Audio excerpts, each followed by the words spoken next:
Olá, tudo bem com você? Seja bem-vindo a mais um estudo do livro de Mateus. Nós estamos no capítulo 14 e hoje nós vamos falar sobre a morte de João Batista. Nós fizemos uma caminhada até aqui, falamos sobre parábolas, temos falado de como Jesus entra e sai dessas cidades, como que ele trata essas pessoas, como é a forma do pensar de Jesus, os seus ensinamentos, porque é a partir dessa caminhada, da forma como ele interpreta as pessoas e o mundo à sua volta, é que ele vai nos ensinando a sua espiritualidade, né? Ele vai nos ensinando da mesma forma como a gente deve interpretar o mundo, os acontecimentos e a nós mesmos, sobretudo sempre a nós mesmos, né? Eu costumo dizer que toda interpretação que se faça para fora, ela é fruto daquilo que eu já faço de mim mesmo para dentro ou do que eu não faço. Então eu só consigo discernir o coração do outro, o espírito do outro, se eu já faço esse exercício comigo mesmo. Então, esses estudos, essa reflexão e às vezes até essa devocional que eu faço aqui, é no intuito sempre de que você faça a partir de você, que você olhe para o seu coração e aprenda a discernir os seus comportamentos, os seus pensamentos. E mais ainda, as suas intenções, aquelas que estão escondidas nos nossos interesses, na nossa mente, na nossa caminhada. É um trabalho que requer persistência e também resistência, né? Porque a gente vai ficando, às vezes, com certo receio, um certo medo de ir mais profundamente, mas é necessário. E esse texto de Mateus 14, hoje, que fala sobre a morte de João, ele nos conduz a esse tipo de reflexão aqui que eu propus, né? Agora há pouco. Ele vai falar sobre essa caminhada do humano e como que às vezes os nossos comportamentos refletem os nossos traumas, as nossas culpas, os nossos medos, né? Então, eu peço para que você abra a sua Bíblia aí em Mateus 14, a partir do versículo 1, e esse estudo de hoje vai até o versículo 12, mas você também encontra esse mesmo texto, tá? Lá em Marcos 6 e em Lucas 9. São textos análogos a esse aqui, mas um ou outro sempre vai trazer uma informação adicional que te ajuda a compreender o contexto. É muito importante que a gente tenha o máximo de informação sobre esse acontecimento para entender a que ele se vinculou antes, depois, quais eram as intenções para a gente extrair desse texto a maior riqueza possível de ensinamentos, tá?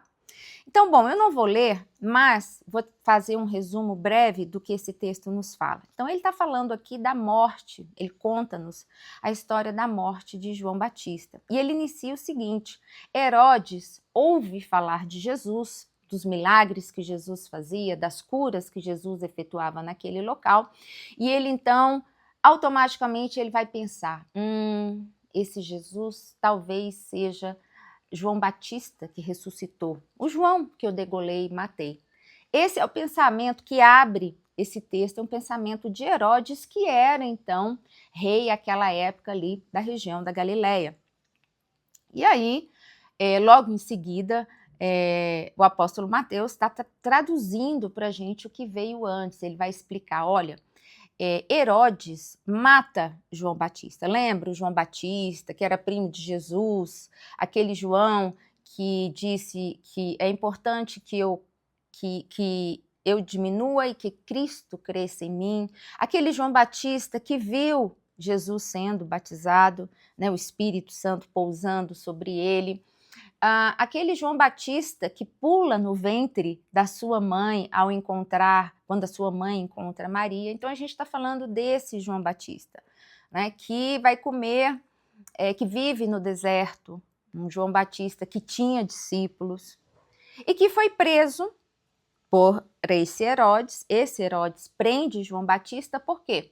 Porque João Batista vai confrontar Herodes, dizendo a ele que ele está em pecado, porque está adulterando com a sua cunhada, Herodias. Ou seja, Herodes estava adulterando com Herodias, que era esposa do seu irmão Filipe. Então João Batista chega para ele e fala: olha, você está adulterando. E Herodias acaba ficando com muita raiva de João, e João Batista, então, Herodes, então, decide prender João Batista. E num belo dia, e antes disso, o texto de Lucas traz para a gente que Herodes tinha um grande respeito por João Batista. Herodes tinha um grande respeito com João Batista, Herodes tratava João Batista de maneira diferenciada, e o texto ainda vai nos dizer que Herodes temia João Batista. O texto de Lucas vai nos dizer também que Herodes gostava de ouvir João Batista. E por isso, por essa relação que ele tinha com João Batista, ele tratava João Batista de uma forma diferenciada. Certamente eles tinham ali conversas, o que nos dá a entender pelo texto. E numa certa feita, havia uma festa e Herodes se encantou, né, com a filha de Herodias. Se encantou com a dança, provavelmente fosse uma jovem que dançasse ali naquela festa, e ele virou para essa moça e falou: olha, tudo o que você me pedir, eu te concedo, inclusive até a metade do meu reino. E essa moça virou para a mãe dela e falou: mãe, Herodes falou que o que eu quiser pedir a ele, nesse momento eu posso pedir. E Herodias, que tinha muita raiva de João Batista, vai e diz a ela: olha, pede a Herodes a cabeça de João Batista. Olha que interessante. E quando a filha de Herodias vai a Herodes e pede a cabeça de João Batista a ele, numa salva de prata, o texto diz aqui para nós que veio um profundo pesar ao coração de Herodes, veio uma tristeza, como quem dissesse assim: meu Deus, e agora o que eu faço? Mas, como ele já tinha feito a promessa, ele solicitou rapidamente a cabeça de João Batista e a entregou. Ele foi degolado e a entregou à filha de Herodias. E assim o texto finaliza, né? Essa cabeça foi trazida para essa jovem. Seus discípulos ficaram sabendo e depois foram anunciar a Jesus a morte de João Batista. Mas o que a gente destaca nesse texto? O texto inicia com Herodes dizendo: esse Jesus é, na verdade, João Batista. Veja bem, na hora, aquele pesar na consciência de João Batista, de Herodes o acusou. Né? Então Herodes ali teve a sua mente, né? Naquele momento ele aquela culpa, sabe? De que, poxa, eu fiz algo que eu não deveria ter feito. Eu matei uma pessoa santa. Eu maculei um caminho, passei por um lugar que eu não deveria ter passado. E aqui, em especial, a gente está falando de um sentimento que vem muito à mente daquelas pessoas que ouvem a palavra, se incomodam com ela, às vezes até traz um quebrantamento sobre ela, mas dão de ombros com essa palavra, não tem compromisso, mas sabem que é algo positivo. E mais tarde isso vai gerar culpa no coração humano. Assim é a culpa. É isso que ela faz com a mente humana. É isso que ela acusa no coração humano, um peso, né? A ponto de impedir a real interpretação do fato que estava sucedendo. Né? A culpa, ela faz justamente, ela é um limitador da nossa forma de interpretar. A culpa, ela é um limitador na nossa forma de absorver. A culpa, ela encarcera os nossos pensamentos e as nossas emoções e muda por um caminho muito tenebroso a nossa forma de entender, compreender o que se passa à nossa volta. Por quê? Porque ela nos vincula àquele fato passado. Um dia eu matei o João, que era o João Batista, que era um homem santo.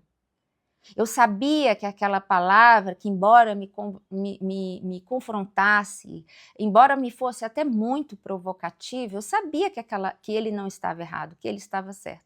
Mas eu fui lá e matei.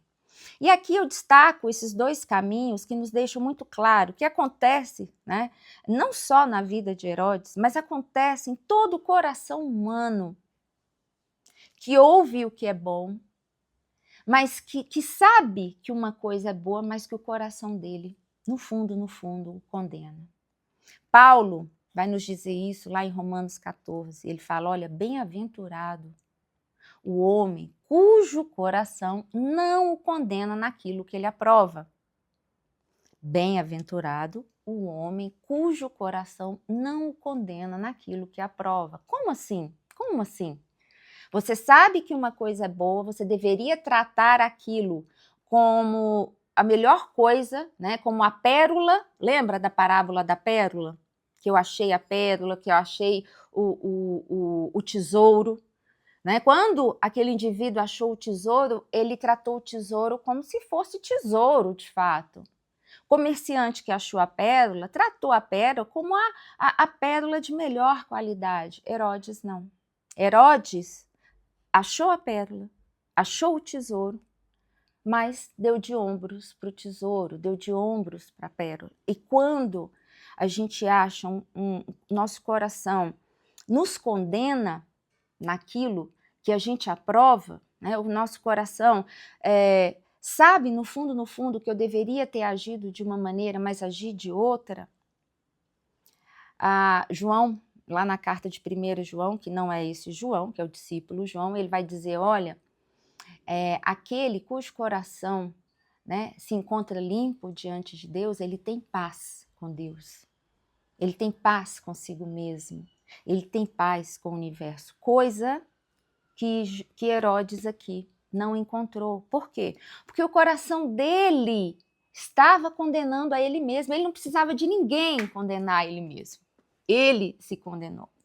E aí fica a grande ensinamento que essa palavra traz para a gente, né? De que a gente precisa andar limpos de mãos, limpos de intenção, limpos de mente, para que a gente tenha paz na vida, para que a gente tenha paz com Deus, porque caso contrário, a culpa que a gente carrega nos coloca, inclusive, distantes de nós mesmos, sobretudo, mas também com o Pai. Por isso que Deus deu seu Filho unigênito, para que a gente não pereça. Por isso que ele morreu, levou a culpa de todos nós sobre ele, para que a gente hoje consiga olhar para Deus de uma maneira limpa, com os olhos abertos. A gente consiga interpretar a vida a partir de um coração limpo, um coração que não tem vergonha de Deus. Entende como a culpa trabalha na nossa mente, não só numa perspectiva cognitiva e emocional, como é aqui de Herodes, mas como isso implica uma série de outras questões em todas as nossas dimensões humanas e espirituais. Por isso que é importante que a gente aprenda a andar sem culpa. E por isso que é importante a gente abrir os nossos ouvidos e interpretar o que eu sempre digo, né? Ouça essa palavra, esse evangelho, não com os ouvidos físicos, mas ouça com o seu melhor coração. E se há algo hoje que ainda perturba a sua mente, se há algo hoje, alguma culpa que é trazida e que te dificulta a caminhada, saiba que hoje você pode deixar essa culpa para trás, entregar ela, a sua vida, a Deus, e você já se encontrar perdoado e deixar com que o seu coração ande limpo e leve. Porque senão a possibilidade de você caminhar como Herodes e passar a interpretar a vida a partir desse olhar pesaroso e cheio de culpa como Herodes interpretou a Jesus é muito grande. Essa é a reflexão que eu deixo aqui para mim e para você, e que o Espírito Santo de Deus possa quebrar hoje no seu coração e na sua mente todas as culpas que você ainda carrega no seu coração. Boas reflexões e eu te aguardo.